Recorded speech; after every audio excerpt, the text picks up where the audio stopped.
Okay, this is the ANET E10. Currently, excuse me, it is unplugged. No power whatsoever. Okay, so heated bed is over here. Here's the bed mount. I want you to pay attention to the screen and also to this fan. When I move the bed frame back and forth, watch. It literally powers on for, well, not powers on, but it's got enough power generating that the screen comes on. Same thing with this fan. Focus it here.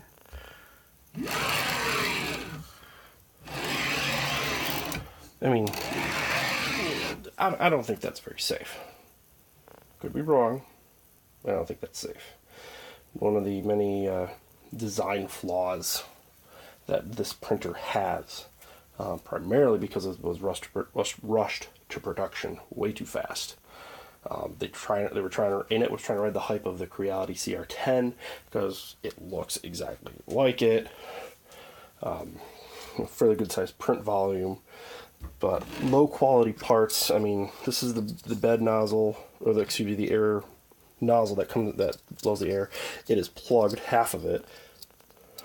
You can actually see if I hold it to the light. You can see that light comes through the left side of it. Nothing out of the right side. Plenty through there. But the print itself, I mean, is just complete and total garbage. This is my first 3D printer I have ever owned. I have printed much better stuff than this. That's friggin' worthless. This is a better bed bracket, if you will. It was designed by somebody on Thingiverse community. That this cable and this cable, they go through here. They lock together. You use the same screws, so it would actually sit like this underneath here. Holds that together a lot better. The tensioning system is crap. There is actually no tensioning system other than loosening this, pulling, and then tightening it while you hold on to it. These wheels are very low quality, but luckily they're really cheap on Amazon. There is no spacer between here, which a lot of people recommended that should happen. I got lucky. The Z motors, one here, one here. So these are the motors that drive the arm up and down. They were rotated 90 degrees inward so that the connection, which you see right back here, you can see it, and the other one there. They're rotated inwards and would actually rub up or hit up against the really low quality brackets for the bearings that allow the bed to move along the rods. They would brush up against it just enough that they would touch, but my bed was still working. I still rotated them because clearly that shouldn't happen. Poorly designed bed with the clip right in the center so that the clip itself would rub up against here. When I received my printer, 3 of the 4 screws that you see the 4 screws here, 1, 2, 3, 4, 3 of them had fallen out. They were originally connected. I'm not sure if they were actually, yes, they were with the springs and the thumb screws. 3 of the 4 had fallen off, allowing the bed to, be careful here, to move around a little bit. It was hinged only on one axis. So this screw that you see here did a good number on that. I mean, I've seen worse. Somebody on YouTube reported that his was completely off and his bed didn't even heat at all. My bed heats. I've got a little spot there that doesn't get quite as warm, but it's still heated up. Allowed me to print, like I said, my first printer. I wanted to really give it a try. I love tinkering things. I figured, hey, it was worth it. Another problem I had was this piece right here. Didn't have enough pressure to hold this tube in tight enough, which allows the extruder to push the filament through the nozzle while it heats up. So it was basically the filament was pushing too strong that the hose would slowly seep out, and I would get no filament coming out because there's no pressure here to hold the filament as it has to push through the heated nozzle to melt down to melt down to the thickness needed. Really bad design button on the reset. Luckily, I never had the problem of accidentally hitting it because I was always careful to move it from the side or move it up top. push from up here. I never had a problem accidentally hitting the reset button. Where is it? You see that I have a better printed fan shroud. Somebody on Thingiverse also designed that. And this took care of two problems for me.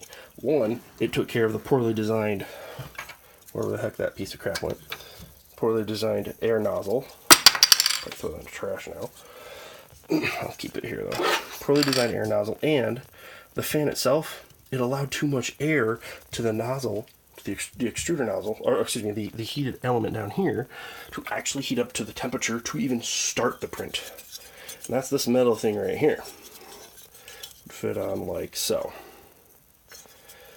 So finding this, printing one that was white, and actually I printed two PLA, one ABS, but that was my first time using ABS, and it's still tricky. This is PLA, but it looks so much better and works so much better. My bed, or excuse me, the nozzle heats up no problem. Bed can get up to 60 degrees. First time I tried printing with PLA, bed didn't even get past 72, and it took 9 or 10 minutes for it to get to 70. So clearly, I mean, really, really bad design. And even for somebody who initially, had no experience with 3D printers, but I studied a lot of them. I was watching a lot of videos, a lot of reviews, a lot of printing 101.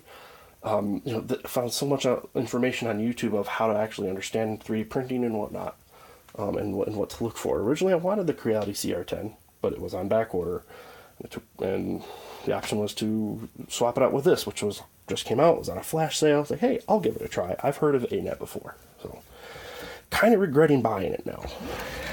I was still able to learn a fair amount and how to make certain prints, but just poor design. Shipping, I understand shipping, things can happen. I do recall that, 4 screws for each bracket, or each bearing housing unit, this little metal piece underneath here. There's 4. 1, 2, 3, 4. I believe it was these 4, and when it was diagonal, these 4 and these 4 were loose. So much to the point where my bed was actually shifting about, I don't know how many degrees exactly, but enough that the first time I started printing, it was everywhere. It clearly wasn't tight down, so I had to take everything apart, take the bed off and retighten all these screws. And at one point, I actually had this whole bracket off. And retighten them. And that's when I discovered the really, really crappy, noisy bearings that the bed has. That's when I also discovered that, that just, to me, that's just kind of astounding. I'm like, that should not happen. I remember seeing a couple of videos online, some reviews of this, where the electronics in here, yes, it has a fan, and that's really what you're hearing. I will start it up. That is really what you're hearing most of the time, or all the time, really, the loud part of this printer.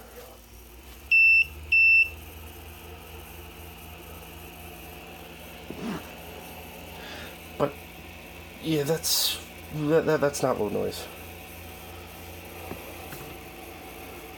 It advertises being low noise. It's still pretty loud. Right now, I'm in a big room. You hear the freezer, the stand-up freezer next to me that just turned on. So. Kind of, a little bit grateful because this was a good learning experience for me, but this is definitely not a long-term use printer for me, and I'm really hoping that something can be done, or return, exchange, or refund. I mean, clearly I should have waited for either I should have waited for the Creality CR10, or not even buy it at all from GearBest, because that's what this is. I mean, this could have burnt my house down. Because the initial problem, which made me start to really investigate everything, was this. I mean, that clearly either got too much juice through it, just overheated. I mean, thank God I've never been comfortable enough to not be near this printer when it's printing. Whether I'm in the other room, within earshot of it, because the printer's so damn loud, probably my guess is 10 to 20 feet away from it. Nah, more than 10. Probably about, my guess is 30 feet away from it in the other room. I'm down on my computer, doing some stuff for work. If I have this printing, I'm coming over here to watch it. Originally, I had this printer sitting right next to me on the desk, so I was watching it at all times. I didn't even get I didn't even get 2 prints in here with this new setup, because I got a lot more room in here. I was going to actually try to build a housing for it out of plexiglass so that I could get the heated bed up a little bit higher to temperature, hopefully, so I could print ABS a little bit better. I didn't even get to that point. So yeah, I'm really kind of bummed. Hopefully we can do something about this.